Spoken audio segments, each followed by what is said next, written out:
for tuning in. Really thank everybody for tuning in. We got another quick show for everyone. We're going to talk about the previous game. We're going to talk about several other things too. But before we get into this thing, I have the Dallas prospect, DDP. Go ahead and tell a man about the website and what all you have going on and this sort of thing. Hey man, what's up? DDP, Dallas prospect. The website is the place to be as far as Dallas sports and pop culture. Cover everything from Mavericks, of course, Cowboys. Big Cowboy news today. I'm going to be writing on it here probably in the next few hours as I pull a long night working on stuff. And yeah, lot to talk about with the latest Cowboys blockbuster trade, and we're gonna work off of that. But yeah, check it out, thedallasprospect.com. Yes, indeed, where every legend was once a prospect, guys. Yes, sir. Especially, speaking of that, we won't talk about this a little bit later down the line. But I want to know your thoughts. I want to know your opinions. I want to know your feelings, basically, about this red skin. I call them dead skins, but, you know, I want to know your thoughts about this game. Are we ultra conservative? Was that a game that we should have won, or was that a game that, hey, the Redskins are just a better team? Let me know what's your thoughts on this. You my thoughts on it? I thought Yes. I didn't know if you were addressing the comments as a whole there. Okay, so Redskins outplayed them for most of the day, but there's no reason they should have been. Dallas's offensive line continues to get whooped on the road, and it's dragging the team down. Zeke goes something like 15 for 34. I mean, Zeke, you suddenly can't get Zeke going on the road, like, at all. I don't know. I think he's gone over 100 yards once on the road this year, and that was at Seattle. So it's terrible how they can't do that. Your identity is supposed to be built around that. You spent $100 million on the line. Granted, Frederick's not playing. You got a 4th overall pick in Ezekiel Elliott, and you're telling me you can't run the ball on the road? Dak had 276 passing yesterday. It was his best passing game of the season with regard to yards, which goes to that paradigm we talk about where everyone says, oh, he's got to throw for at least 200 for it to be a good game for him. All right, which Dak would you rather have? 276 and a loss, and you know he had a couple fumbles, or would you rather have the 180 versus Jacksonville? You gotta play to his strength. The number doesn't mean everything in this case. So Dallas at the end there, all there is to say on that, they had the chance to win it. They had a chance to steal a game they had no business being in. When they go down 10 with like 5:47 to play, that game was over. It was. But Dak, say what you will about him, dude's tough, dude's a fighter, battles the team down the field, gets the touchdown, defense gets him a 3-and-out, and then Cowboys get the ball. I think it was about midfield with like 52 seconds, still have a timeout left. They go 3 plays for 15 yards and burn 45 seconds of clock time. They spiked the ball once to stop the clock, and they were playing for the field goal. Not only were they playing for the field goal, they were playing for a 47-yard field goal. Like, are you kidding me? You have a chance to steal a game you have no business winning at that point, and you're going to play for overtime. No, man. On that last drive, Cole Beasley was doing work. He the corner that was guarding him, the slot corner for Washington, his name escapes me right now, but he got hurt. He came out of the game, and Cole was doing work. You go for the kill. You don't, by any means, go for a layup. And I was like, even what I was telling the people I was watching the game with, I was like, even if they make this and go to overtime before the BS infraction on LP Ladisor, I was like, even if they make this and go to overtime, I don't like their chances to win it. They have Washington. When Dallas went up 10 points, Washington let their foot off the gas because they're like, oh, we got this. Right. And then suddenly with Dallas driving with under a minute left and, you know, crossing midfield, you could tell looking at Washington, they were like, holy crap, are we about to lose this? Like, is this game slipping away from us? And then Garrett's like, no, we got you. We're gonna attempt a really long field goal. It's cool. Yes, indeed. Hey, so bad. It's the exact same thing we've been seeing for time and time and time again. I liked the show earlier today from, I want to say his name is Colin Cowherd. He was talking about the Dallas Cowboys. He was talking about basically teams have identities, and most teams follow the identity of the state that they are in. It's just like the steel curtains. The Steelers go by the steel curtains because they are a steel, I guess, state or what have you. But he just started talking about, he started talking about the I guess it was the Bad Boys, Detroit Lions, and they took on a persona from the actual state or Detroit per se. They're hardworking people and they're rough. And he was talking about the Showtime Lakers. Okay. It was like a show. You see where he was going? And he was talking about everything in Texas is supposed to be big. I'm feeling a troll coming. Yeah, I know the trolls are coming in, but let them be. But this is the thing. I meant with Colin Cowherd's comment. It felt like he was setting up for that. Oh, yeah, he was setting up for it. But everything in Texas is supposed to be Big D. And everything in Texas also, you got a guy that lives and built his house on the edge, and that's Jerry Jones. He built his house on the edge. He takes risk. He's a gambler. But now you have an ultra-conservative coach, and it's just like these two things don't marry up to one another. He was saying that, hey, Texas should stand for like, hey, we're going to go down there. We're going to shove this ball down the opposition's throat. But they decided, like you just said on your wonderful opening statement there, is that all they wanted to do was just go down there and say, okay, we're going to go for the tie. We're not going to go for the juggle. That was so crap. And here's the thing, like for me, that decision is almost as bad as the 4th and 1 in Houston from the Houston 42 and OT. Almost as bad. At least there, you hadn't, I know you hadn't been running the ball well, but you weren't even having to do that in this game to move the ball. You had a receiver who was getting going, who the last 2 weeks has been fire, and you had an opportunity to steal it. It's different in Houston. It's like, I think Houston, you could have still gone for the kick and been like, hey, at least you're aggressive in that way. Punting it was the most ultra-conservative. But to me, this is almost as bad just being a division rival game and one that kind of hurts you double by being a division rival. Yes, indeed. So, I mean, moving a little bit further on beyond that, how this team can turn the corner. Of course, we doing our bye week. Now we can reevaluate everything. Something like this. When you lose, sometimes you look at every tape and film. You look at it more and more. And you look at try to find those things where you can improve at. And I think the Dallas Cowboys did this. Let me know of your thoughts of this guy that we got a picture on the backdrop behind us. He wears number 89. I don't know what number he's going to wear for the Cowboys. Yeah, we don't know. Thoughts on him. Give me your thoughts on him. So obviously today, the Dallas going into their bye week, they're going to have to sit here for a while and kind of sit and stew on this loss. They're going to have to answer questions about identity. So I think a couple things happen here. One, this is good for them because it shifts the focus because now everyone's talking about Amari Cooper instead of, Washington. How quickly, that's why we're glossing over the Washington game and talking more about Amari Cooper. And, I get it. Like there are other issues with that game, but we'll keep this on Cooper because that's the big story at this point. So I wanted Cooper, but I wanted Cooper for a second. And the reason I said that, and I think I said that to you and James in a text, my thinking of that was that, one, you're talking about a guy who was super productive his first couple of years. The last couple haven't been, last year and then the start of this one haven't been as impressive. And at 24 years old, he's still clearly a candidate to be a number 1 receiver. Certainly better than anything you've got. He's a bigger receiver, and he's got some Dez-esque kind of qualities about him, sometimes in some bad ways, which I'll get to in a moment. But it made sense to me to say, okay, a second rounder for you. Because if Dallas is going to invest in a receiver next year, like a true number 1 receiver, where are they going to have to take him? The first round. And clearly they've acknowledged as much. That was their thinking. So the thing is, when you bring that in, one, it's not a super great class of receiver coming out. Two, they're hit or miss. Any draft pick anyway is hit or miss. And three, it's going to take some growing pains before you really see dividends from that player. Most of the time. There are some exceptions. But for the most part, that's what you were looking at. So this eliminates all of that. You get a 24-year-old guy who comes in, is automatically your number 1 receiver, and you don't have to do it. So you're spending less of a, what's the phrase?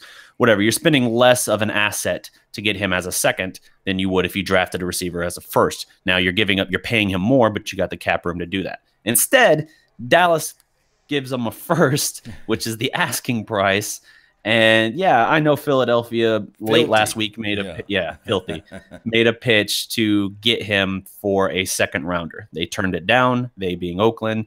And, you know, kudos to them, because if they had a feeling Dallas was going to come sniffing around before the deadline, they were right. And we gave them exactly what we wanted. I don't know. I guess Steven was aware that Philadelphia was calling in, because sources close to the Raiders GM basically says, yeah, the conversation basically went as such. Stephen Jones called in, said, you want a first rounder for Amari Cooper? We want Amari Cooper. We have a first rounder. Let's make this happen.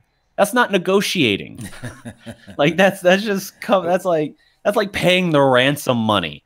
Like, at least have a dialogue there, man. And, you know, who knows? Maybe there was some conversation back and forth. I don't want to completely say 100% that's what it was. Desperate time equals desperate measures, as I can say. You know, this is what I look at it from here.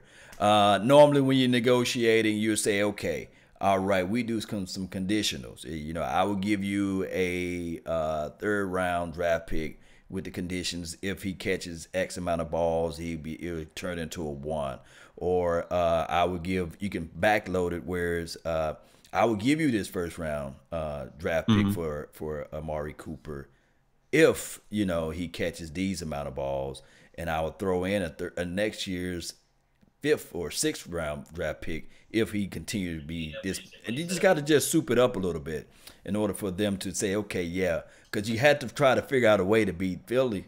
You got to figure out a way, because you can only imagine, you can close your eyes and say, okay, Alshon Jeffries, Wallace, and then you have Amari Cooper out there. And then you already having a team right now that you can say that we're pretty much in the same wheelhouse as far as record-wise. Nobody's running off. Although the Redskins beat us the other day, they're just not running off with it. No one can tell me that the Redskins is just going to go on this magical run, because it just don't look that way.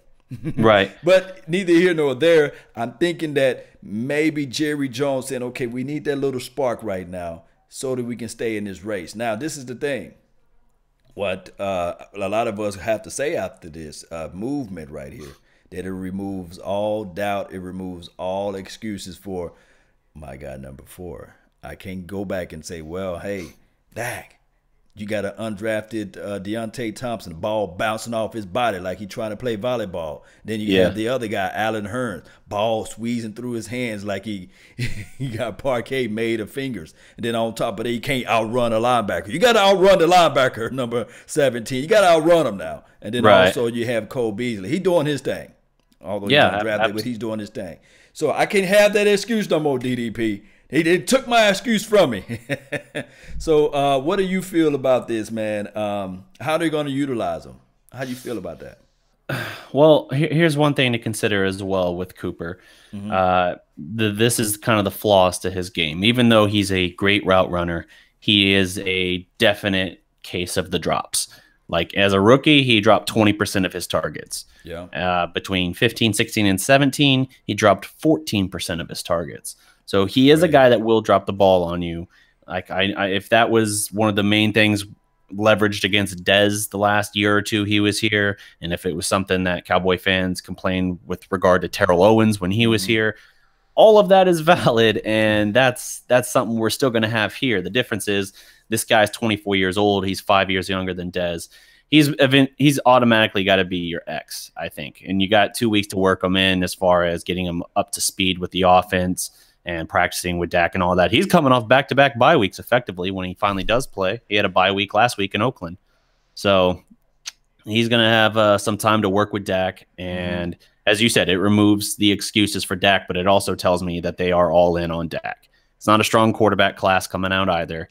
And they're looking at this and they're saying, yeah, rather than, you know, if we're picking somewhere around 20, which is probably what they're going to do, they're basically saying, yeah, we're not going to trade assets to trade up to the top of the draft, even if we were thinking quarterback. We're just going to spend the first rounder, which will probably be a mid to late first rounder, and we're going to just go with that. We're going to say Dak is our guy. This does force you to prove whether or not I should say Dak can make himself a clear franchise quarterback. I've said for a while, you can win with Dak. You just have to have the right pieces. This is one of those pieces. Do I feel that they overpaid? Yes, I do. Right. But, you know, they made the decision they made. It makes the team better right now, so I get it. And they're probably going to extend Cole Beasley now is the talk, so that moving forward, Dak will have Cooper, Beasley, and Gallup, which isn't a bad trio. Not a bad entree, right? Yeah. But this is the thing, too. I want to bring up this right here. And I'm going to play a little devil's advocate, just a little bit, Cowboys Nation. And you guys put your opinions, your thoughts out there. It's in the chat box. And shout out to those that's on Facebook panel. Hey, it is what it is. This is what I want to put out there right now, DDP. One can argue this. I would say this. Maybe you can have your reservation on Taco, but outside of every first-round draft pick that we picked after Mo Claiborne, did we hit on those first-round draft picks? Well, let's see. Martin, I know you got it. Martin, Frederick were hits. LVE looks like a hit, even though initially the three of us weren't psyched about it. Granted, that was more concerned about his injury history and everything. Byron Jones eventually came about. He was kind of iffy for a little bit there. Let's see. What's another first rounder? You mentioned Taco, but he's the one that's just kind of a decent rotational Just got to have your reservation a little bit on the Tacos right now. True. He's not a double decker. In large part, right now. In large part, they've done well in the first round the past few years. The second round is typically where they gamble. That's where you see them. You know, Randy Gregory was the off the field trouble guy, but like that's usually where they gamble with like long term, like, hey, let's roll the dice here and see if we can get a stud player who should have been a first rounder, but an injury held him back. That's your Sean Lees, your Bruce Carters, your Jalen Smith, you know, etc. That's those investments there. So that's why I wanted a second, because I thought, hey, this given his issues, Cooper, and you know what you're having to invest, because you're hoping that he can step in and be your number one in spite of his last year and a half of football. And the question is Derek Carr the part of the problem in Oakland, or is it that Cooper has regressed and simply isn't as focused and passionate about the game anymore? Those are questions that have been asked in the last, few weeks. Hey, before you move a little bit further, and since you mentioned the word invest, thank Esco is real. Thank you for investing in the nation. He just dropped a dub out there. Big 2-0. Appreciate you for making the donation to help grow the nation, man. Every penny count. People like you, man, help grow this thing, and I really appreciate you for dropping $20 for the help growing this thing. Are we live on your page too? Yeah, we're live on the Prospect page and YouTube and all that. We're everywhere. Yeah, and make sure I know Glad somewhere around there. Let's make sure he's. Glad was one of the first in the house as usual. Yeah. So you talking about? I'll talk about the will to play. That's the thing that Amari Cooper was talks about that in Oakland, that he maybe lost the will to play, the desire to play. And that's a real big question mark for me, because I want somebody with passion, fire. I play with that mindset, with the mindset of saying, I can make this possible. I always say this as a theory or as a mental mindset. A determined person with a spoon can dig a ditch faster than a lazy man can with a crane. Meaning that it's all about your desire, your passion, your heart, your soul, your sinew to get out there to make things happen. Now, if Amari Cooper, if he don't get down here in Texas and say, I'm going to look around at Jerry Jones Stadium, the $1 billion playpen that it is, if he's not getting fired up and pumped up and ready to play, and I'm talking about diving for the ball if it's like a few inches in front of him, putting his body out there on the line and saying, okay, I'm determined to win this game more than I want to lose this game, then that's when I can say. But if he's like one of those guys saying, I'm just here to play, I'm here to collect a check, this will be an epic disaster. Yeah. But what do you feel about that? Do you think it's just a new, fresh air, change of scenery will uplift this young guy's soul and mind to be able to play? I think it'll have a positive impact on him, yeah. I mean, we remember Rolando McClain, Raider. He then had a cup of coffee in Baltimore before eventually coming here, and we heard the same things, that he kind of lost the passion for it, and he came here, and he was, at least briefly, reinvigorated.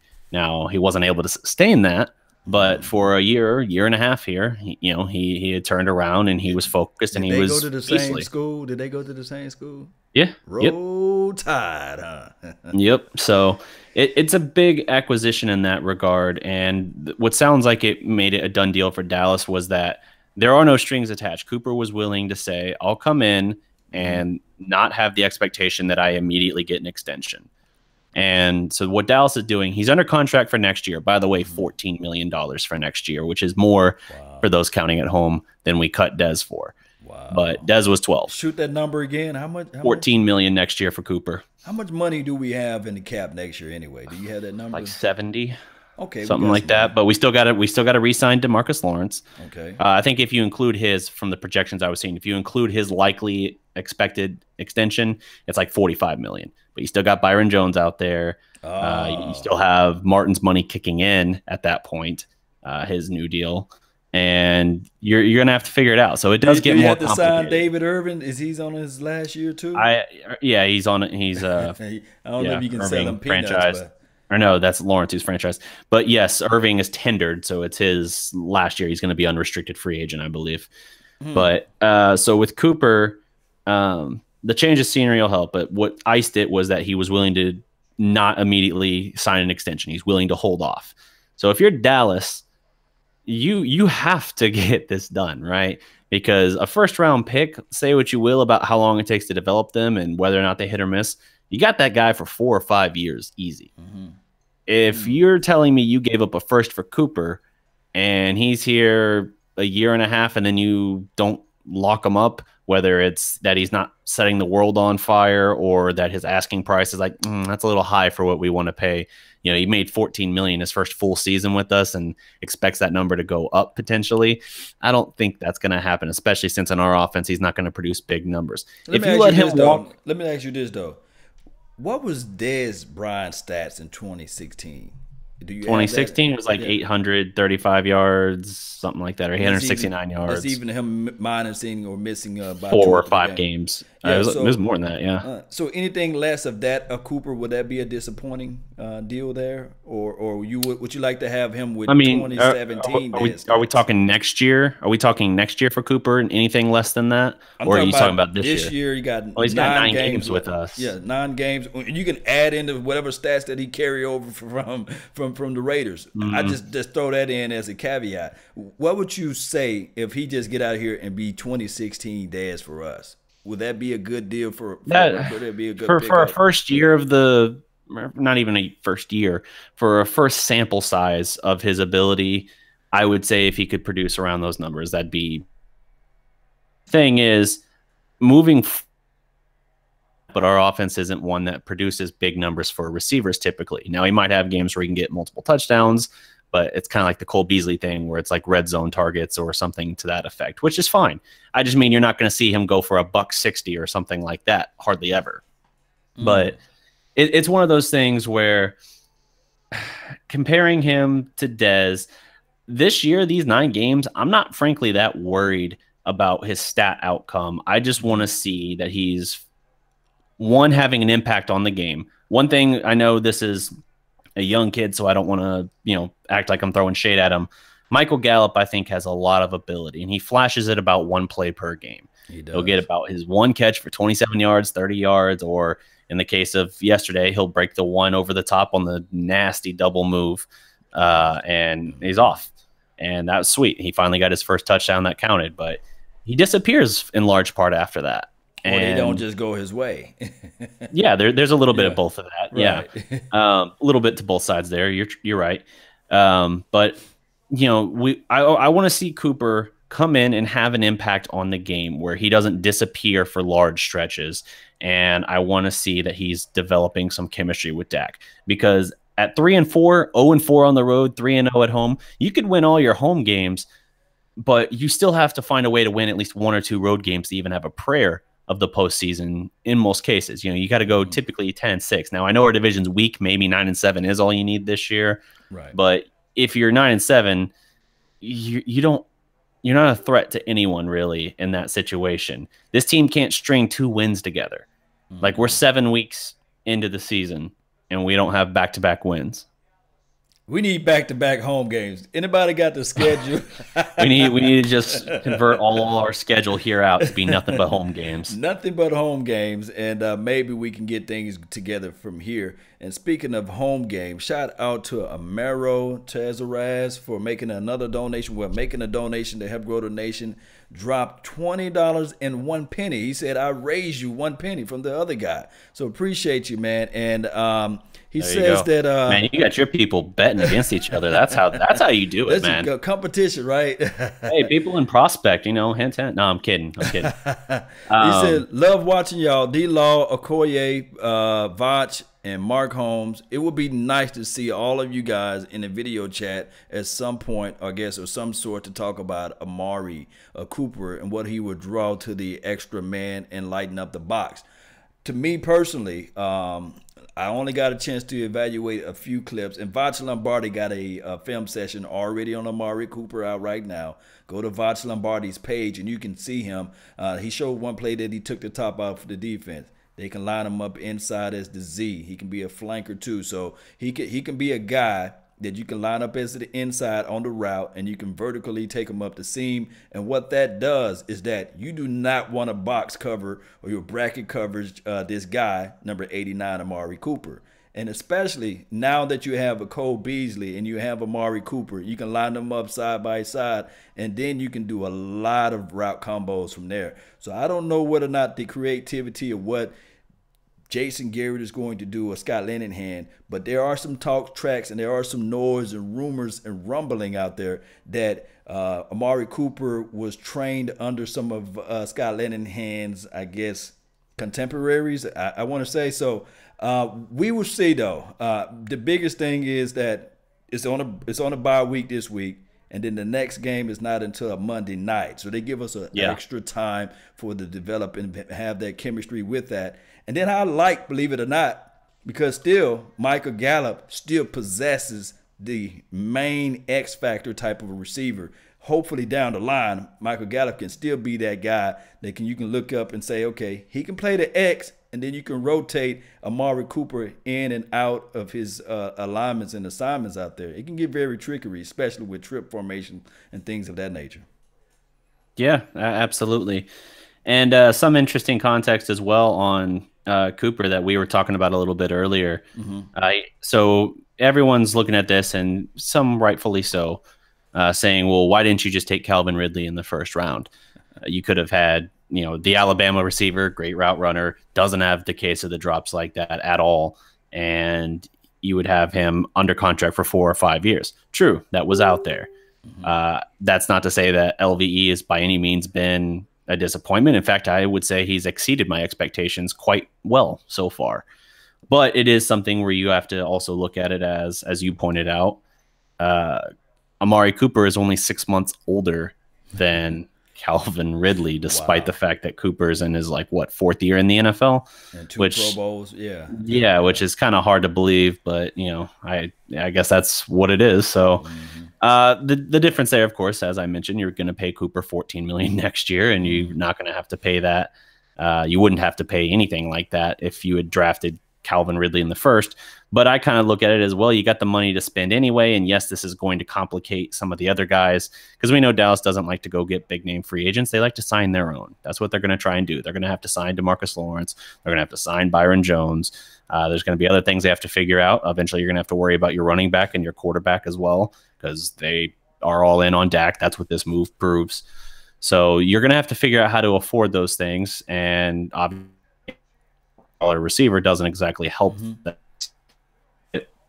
Even still, I still think that, at least in the short term, this is a good move, just in the case of the acquisition. Again, I don't like the pick necessarily associated, but just from a talent standpoint, he's your best receiver. This is them, I think, admitting, yeah, we were wrong saying we didn't need a number 1 receiver or a big receiver like a Dez type. Yeah, we were wrong about that. For the people saying, why didn't you just go get Dez then? It's 7 weeks of the season, guys. Dez is still out there. If you did sign him tomorrow, there's no way he has any impact on this season. And he's 29 going on 30.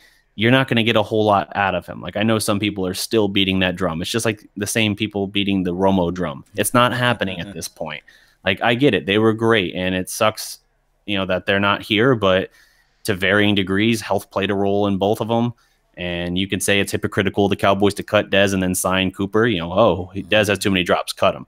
Well, then you just gave up a first round for Cooper. Yes, but Cooper's 5 years younger, and they're going to bank on the fact that given a new system and a new kind of culture around the team, that they can get more out of him than Oakland did. Whether or not that's true, we'll see. Yeah, I think too much noise went back and forth with Dez, and I love Dez Bryant. He speaks with a lot of passion and things like that. But I think that, Rock Nation, his agency, let him down.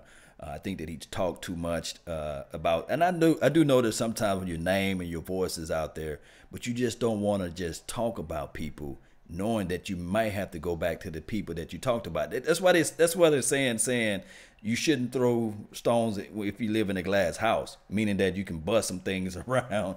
And when he talked about Snake Lee, he said Snake Lee. He talked about Travis Frederick. These are guys that are leaders of this team, and other teammates listen to these guys. So what will happen here if you bring Dez Bryant back? You will have this division in the locker room, and they're not trying to have that. And I think that already on record, Sanjay Lyles, he already spoke ill of Dez Bryant. And then the other guy, Will McClay, that everybody praise and pump up, he spoke negative of Dez Bryant. So I think that these guys still don't want to walk back on their words. They would rather try a new product and say, okay, we would love to bring them back in certain factors. They might have whispered that amongst themselves, but they said, we can't just walk on our words. So let's move on from here, Absolutely. So this is going to bring in a new era for them. Let me throw a wrinkle for you right quick. Throw this wrinkle in at you.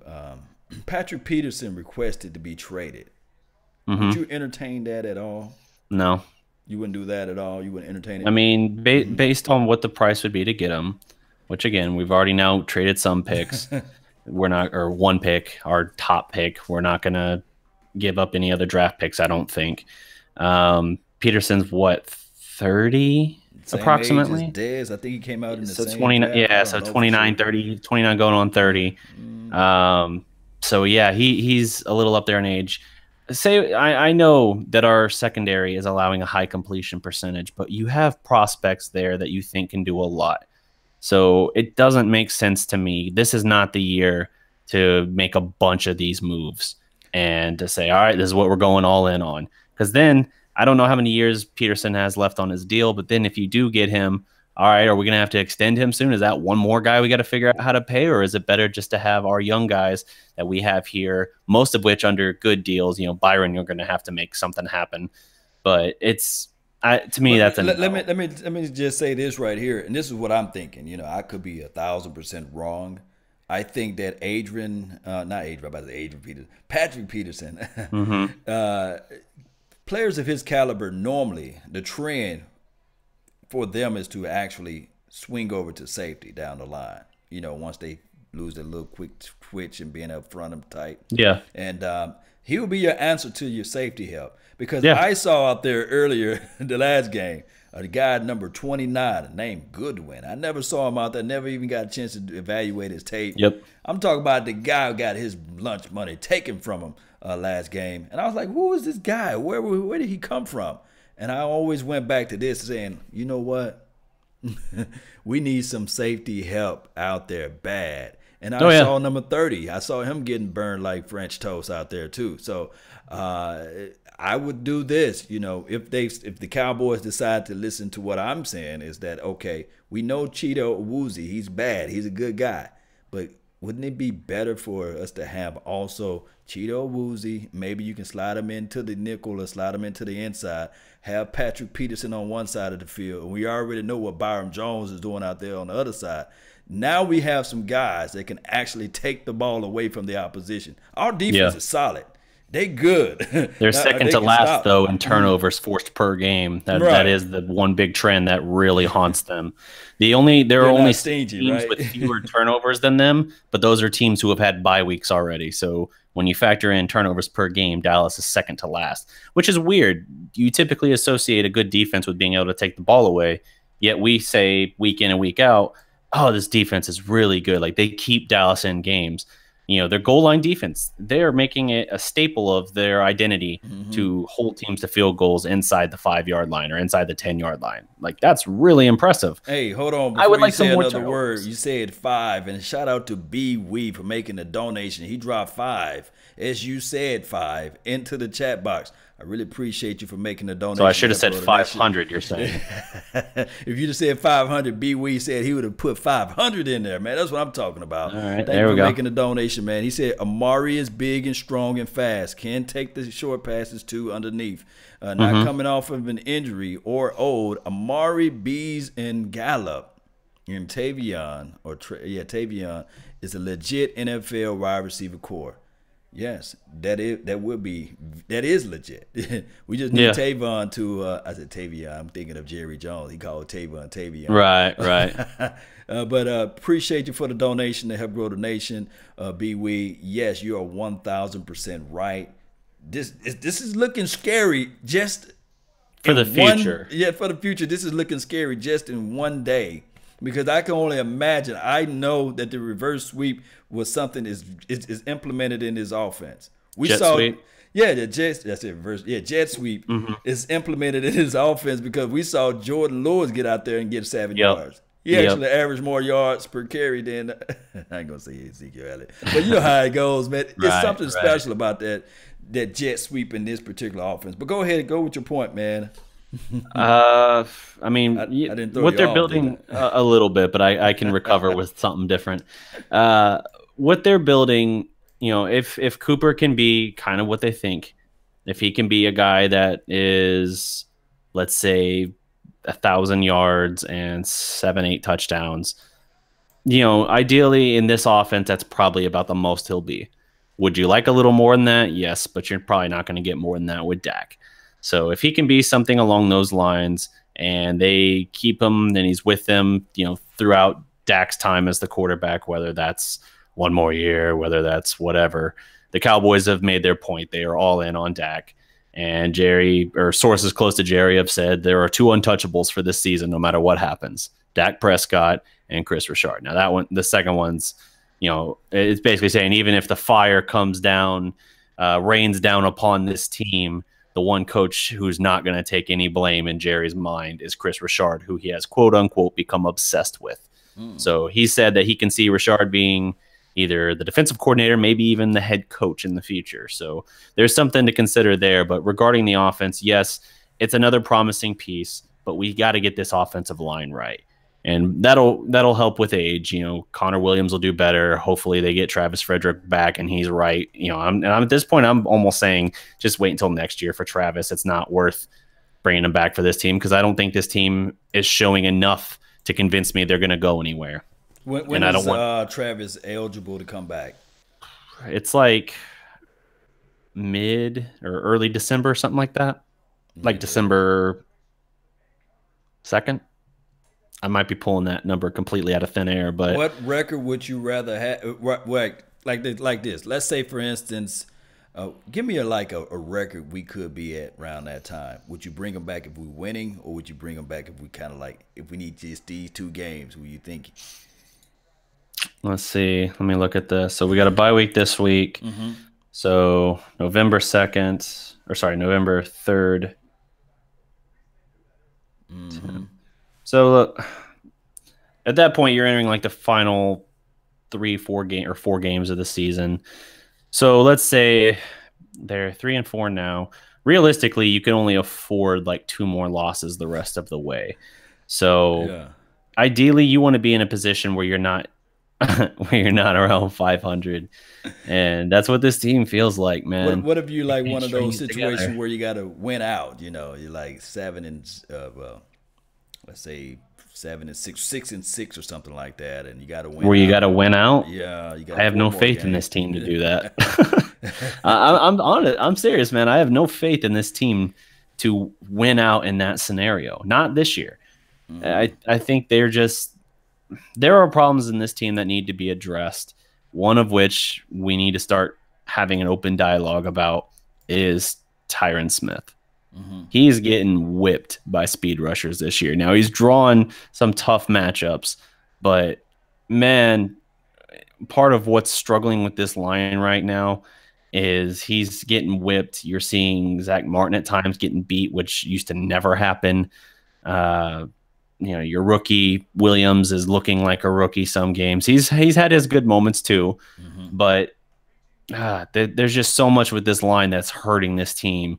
And when its sole identity it's built around running the ball can't happen on the road, like you invest that in a run game and in an offensive line, because theoretically that can travel on the road and always be productive, right? It's not weather resist, or it's not weather affected or anything like that. That's why you do all that. So we have all this money and resources tied up in that, and that's the part of our game that's not traveling. Like, oh man, I don't know. I think this team is probably heading toward an 8-8. At this point, 9-7 would almost feel like a celebration just for this team. But I feel like 9-7 what we learned in the playoff, though. Look like from this division. 9-7 gets me more Jason Garrett, and at this point, I don't think I even want that.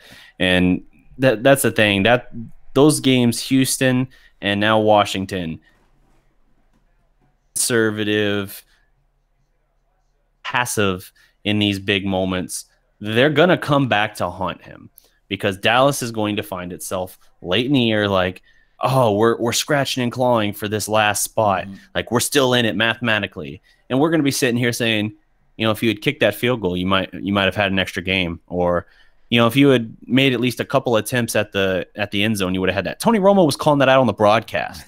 He was literally saying, they need to do something more with this time. They're draining this clock. At least try to make something for the end zone. No, Tony knows. He knows that's what Jason does. That's what Jason did with him. Clock management has always been a flaw of Garrett's, because Garrett plays conservative. He plays for the tie. He plays for overtime.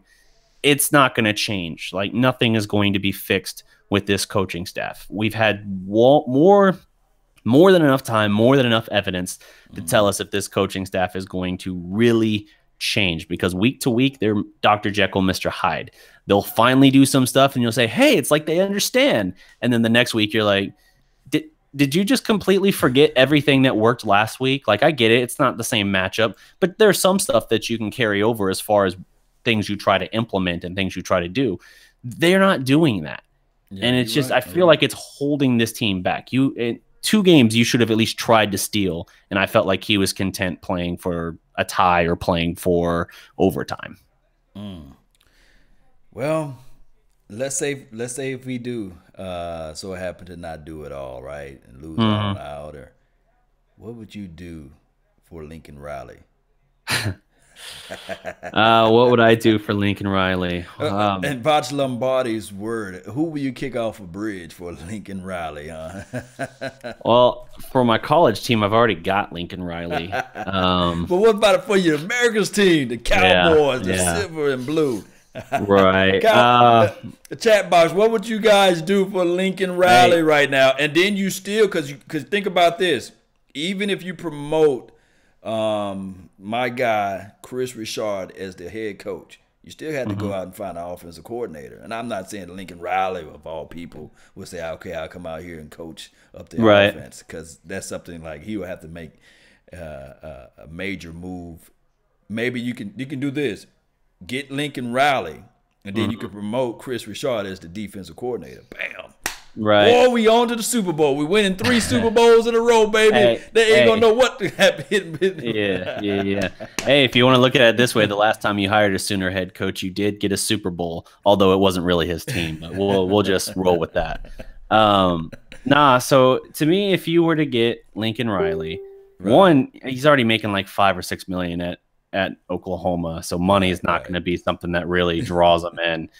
But at the same time, if you could get him, I think there would be a little bit of a struggle with the power dynamic with just how Jerry operates. It would have to be, okay, is Steven running the show, and is Steven going to let Lincoln do what Lincoln wants to do?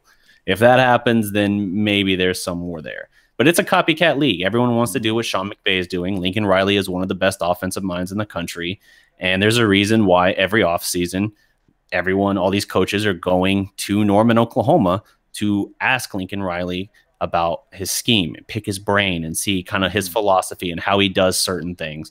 And that always happens. I mean, the Mullen, Dak's college coach, when he was the offensive coordinator at Florida and Urban Meyer was the head coach, you had the Patriots staff, who's the guy that's the head coach in waiting for New England? McDaniels. Josh McDaniels. Josh McDaniels. Yeah, he met with, as well as Belichick, met with Mullen and Urban Meyer, and they picked their brain about the system. And that's what the 2007 Patriots offense was. Essentially, Dak's coach's offense. So there are elements to that. Yes, they had their own wrinkles they worked in, of course, but that shows that it's not rare for head coaches or coordinators to go to the college ranks and pick their brains. And it's happening more and more. And yes, they're going to Norman to ask Lincoln Riley stuff. So there are people who are interested in that. And I get it. It's copycat league. So they're going to try and recreate kind of what the Rams have managed to find in McVay. Would it work? Probably. But if that's the case, I don't think Dak's the right guy for Lincoln's system. Well, like based on just what Lincoln looks for in quarterback, there's a more pure passer element to it. Yes, his system makes it easier and he can make Dak more productive, but I think ultimately he's going to want his guy, and you're not going to be able to have Dak kind of coddled the way he is. But Lincoln Riley might look at it like, look, I got Rico, I got oh yeah, he'd make use of Rico. He make use of Rico. He said, I got Ezekiel Elliott, I got Gallup, and I got Amari Cooper. I'm gonna put 40 on the board every week. Somehow figure out a way to put 40 on there. Right. Yeah, because he just a creative genius. I think he got a crazy record, man. But he's got like, you ask him what his head coach record is. Yes. He lost 2 his first year, so he's lost 3 games. 3 games, 18-3 probably. Some crazy record like that probably. Yeah, I think he was like 12-2 his first year, and he's like 7-1 right now. He's an offensive genius, man. But with that being said, man, as we get ready to close the curtains on this wonderful show, man, what are your thoughts on this? I guess by week, what do you think and what we should do to face against the Tennessee Titans? I know it's a long way from here, but I guess I got to get your thoughts on this closing out. What you think he's going to, okay, so regarding the Cowboys in the bye week, bye week, they're 3-4. They're going to have Tennessee coming out of the bye week on Monday Night Football. It'll be home, so by that logic, it's a win. Tennessee is very beatable, but then again, so was Washington. And they're going to have to try and get back to 500 with this win. And to me, the problem is they preached all last week heading into the Washington game. Communication. Oh, we're working on this communication. Well, you saw a better connection as far as the receivers and the quarterback for the most part. Dak had certainly opportunities missed, including when he fumbled at the goal line for the touchdown to put him down 10. He missed 2 different guys he could have hit. Gallup might have been able to take it the distance again.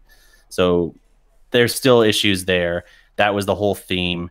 As far as addressing the issues, it didn't seem like it made a whole world of difference. That was still a very poor game for them. The only score they had before Dak's Herculean drive at the end of the game was the one time they beat him deep on the Gallup double move. So I don't know, man. It feels like more of the same. I'm sure Dallas will come out of the bye week. We'll probably see Cooper get something like 89 yards and 2 touchdowns or something, and we'll be, oh, look at the new toy, new weapon. This is great. The future's bright. And then they'll go on the road the next week, and he'll have like 27 yards and no touchdowns. Oh, we'll find ourselves again wondering what's going wrong here. I like the pieces they're assembling.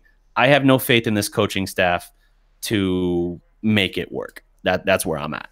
That's where you at. So is this like after the bye week? Is this like one of that stretch of our schedule where we have those 3 games within? Okay. So I guess we would have a home game, away game, and a home game and a home game, right? Or is it a home, away, a home? Let me pull it up for me while. And appreciate everybody that's tuning in while my guy DDP pulling up while we finna wrap this thing up. Gregory, Say Prime Time, Incognito, thank you, and Slot. Thank you guys for regulating the chat box over here on the YouTube side. I really appreciate all the hard work you guys been doing. I saw those stats out there. What you got? You got it up there already? Yeah. So we have the Monday night game against the Titans here. And then we have 2 straight road games at Eagles and at Falcons. No, for real? Like that? Yep. And then we go home versus the Redskins, home versus the Saints, home versus the Eagles. Okay, that's a good stretch. Road versus Colts, home for Buccaneers, and road for Giants.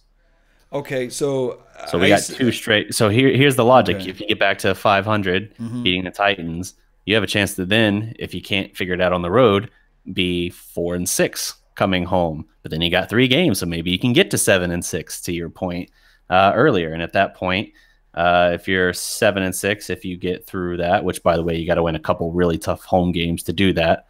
Let's see. Then at that point, you're right around the time Frederick would be eligible to return. Again, we have no idea where he's at progression-wise for his recovery. That's just the pure when he would be eligible for being on the IR to return list. So I don't know, man. I think you let Frederick take the year instead of bringing him back the last 3 games for a team that even if they did sneak their way into the playoffs, I don't think they're beating anybody. If we win all of our home games, right, that put us at 8 wins, right? We have to sneak out a win on the road. And I looked at it when you said it. I looked at that Colts game. Not to sleep on them. But I think that team you is an inside dome type of game. So maybe you could sneak away with that game. And maybe this is how it's going to draw up. I'm predicting this right now. It's going to be the exact thing that always hunt us for many of years with Jason Garrett. It's going to be the last game. You win against Eli and company. There's going to be a home. It's going to be a away game. It's going to be cold up there, and we're going to have to win it to get in. And that defense is something serious. And everybody's going to be sitting at the edge of their seat because at the end of the day, we still going to want to get in. Remind me, what's Jason Garrett's record in those situations? I'm not going to. Somebody put that in the chat box, man. But I'm still optimistic about this team. Winning you're in, I think he's 0-4. Yes, indeed, man. It's been a pleasure, man, talking to everyone that's in the chat box and that's on the Facebook panel. It's been a pleasure talking to you too as well, DDP. Go ahead and tell them where they can find you at and all this good stuff, man. Yeah, you guys can find me on Facebook, The Dallas Prospect, on Twitter, @Dallas Prospect. Give us a follow there. Live tweet Cowboy games, Maverick games as well. You can check out the website, thedallasprospect.com, your home for Dallas sports and all things pop culture. I write for Dallas Sports Fanatic as well, so that gives their staff writer for Cowboys and Mavericks. Some of the articles have been picked up on Bleacher Report. So give that stuff a read. If you want to check it out there, you can go to DallasSportsFanatic.com, or it always cross-post about later that same day or the next day to DallasProspect.com or whatever, TheDallasProspect.com. They both go to the same place. But yeah, just check out the channel. Give us a subscribe if you haven't already. Ring the notification bell. We go live 5-6 times a week talking Mavericks, Cowboys, college football, all sorts of good. Oh yeah, and speaking of Mavericks, man, I don't know if you chopped up a little bit on everything, but speaking of Mavericks, guys, follow DDP about this Mavericks, man. They gonna look good this year. I guess they can get at least 46 wins, believe it or not. What do you think? That would be a bold prediction for sure. Vegas had them at 34.5. Wow. I think that, well, they're very young and they're one of the oldest rosters despite the best talent on their team being young. I would say they're probably in the neighborhood of 38 to 40 wins. I think they're a year away from being a playoff team, personally. But Luka Doncic he's showing out. I mean, he looks like he's the real deal. So there's something there to look forward to if you're a Mavericks fan. That pairing with him and Dennis Smith Jr. Whew. Dennis Smith, we can jump out of a building, man. I saw your tied for the highest vertical in NBA history. I saw your reaction video on his dunking, man. Guys, go follow DDP's YouTube page and watch his reaction of Dennis Smith jumping out of the building.